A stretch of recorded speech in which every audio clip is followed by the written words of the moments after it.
Now for our story. This morning, Kitt Meade had wandered into the nursery. Miss Thorndyke, the nurse, was out of the room for a moment, and the baby was kicking cheerfully in his crib. Looking down at him, it seemed to Kitt that he was the very image of Lisa Fenner, his own mother. But perhaps she imagined it, Kitt told herself. It might be simply that she had Lisa on her mind after their trying session yesterday afternoon. It had needed all her powers of persuasion, then, to convince Lisa that she had no right to claim the baby. To manage it so that Lisa left Ben Calvert's house without the child, Kitt had presented to her father as her own. It wasn't that Kitt wanted the child. She almost hated him now. But she was bound to him. She had to keep him, rather than risk having the truth become known. The fact that the child was actually Lisa's. Now she tries to reassure herself, thinking, There's really nothing to worry about. Lisa's gone. I have the child. I'm safe. I'm sure she took the train last night as she intended. But suppose she didn't. She might have changed her mind after she left. Decided to try some other way. If only I could be... Well, there's a way to find out. The Brown Palace Hotel, please. That's right, thank you. She left here early. Plenty of time to catch a train still last night. But she may have stayed over until... Hello? Hello, the Brown Palace Hotel. Well, can you tell me, please, has Mrs. Lisa Fenner checked out? She hasn't. I see. Well, let me speak to Mrs. Fenner, please. Oh. Well, have you any idea when she'll return? Yes, I'm a friend of Mrs. Fenner's. Oh, that is strange. You say she didn't return to the hotel at all last night? Well, did you receive any message from her? I see. No, I'll call back later. Thank you. She never went back. Something's wrong, I feel it. What can have kept Lisa from returning to the hotel, taking the train to Chicago? Where can she be?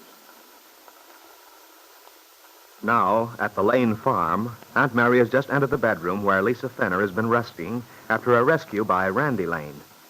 Aunt Mary is carrying a breakfast tray. Good morning, Lisa. Good morning. Yeah, you're looking much better this morning. Am I? Oh, my. You're going to be all right before you know it. I'll just put this tray down here for a minute while we plump up those pillows. There. There, that's more like it. Well, you've been so kind. I hate to put you to all this trouble. Oh, nonsense, Lisa. I love it. Oh, but I can't impose on your goodness.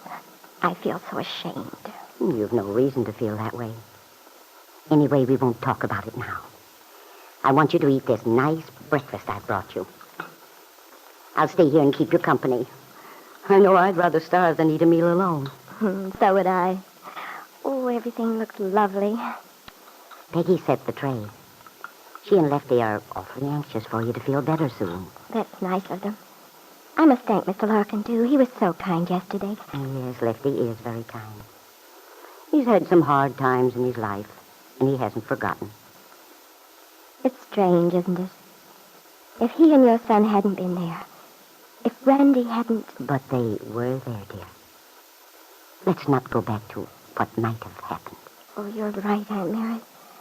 But I can't help thinking how different it all might have been if Randy hadn't seen me.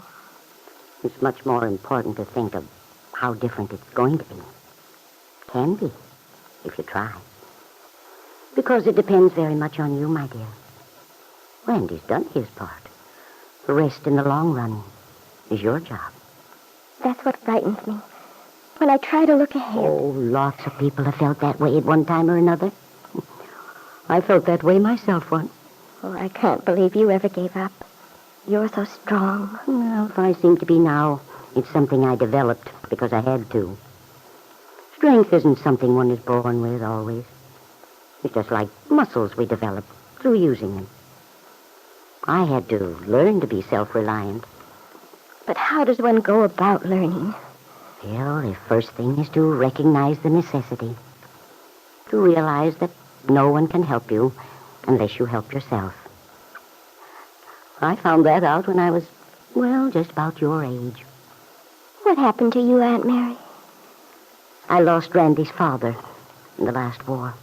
Oh, I was all alone here then. That was before Lefty Larkin came along. Randy was just a boy. There were many times when I wanted to give up, but something wouldn't let me. I knew I had to keep the farm together, keep things going, for Randy's sake. yes, but don't you see the difference?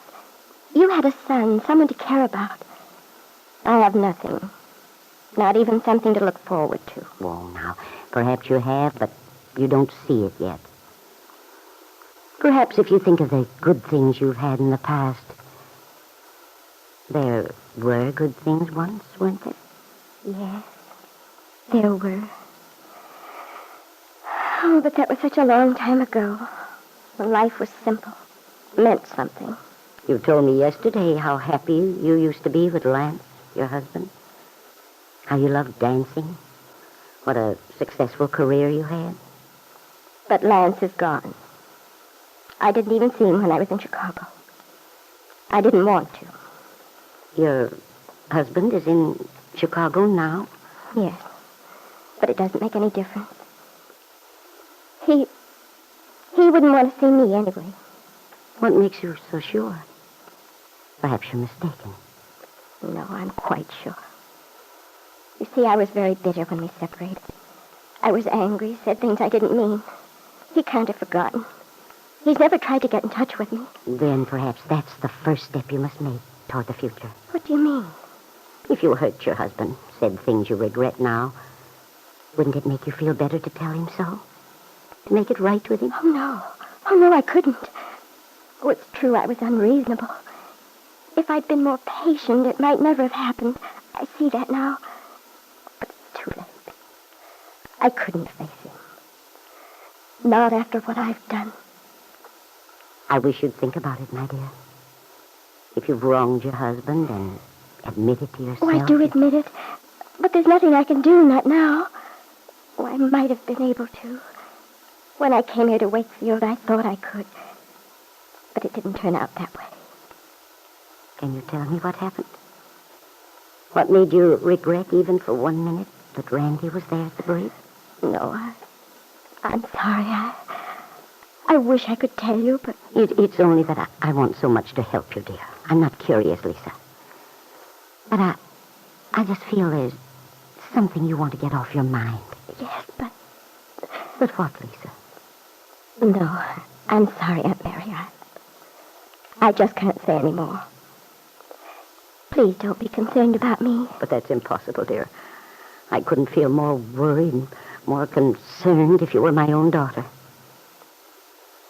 Someday, when you have a child of your own, you'll understand. A child of my own. Lisa, do you have a child? No. No, I haven't a child. Lisa, there is something I want very much to ask you. I'll answer it if I can. Last night when we talked, you mentioned a name. A name? What name? You mentioned Kitt Meade. Did I? Yes.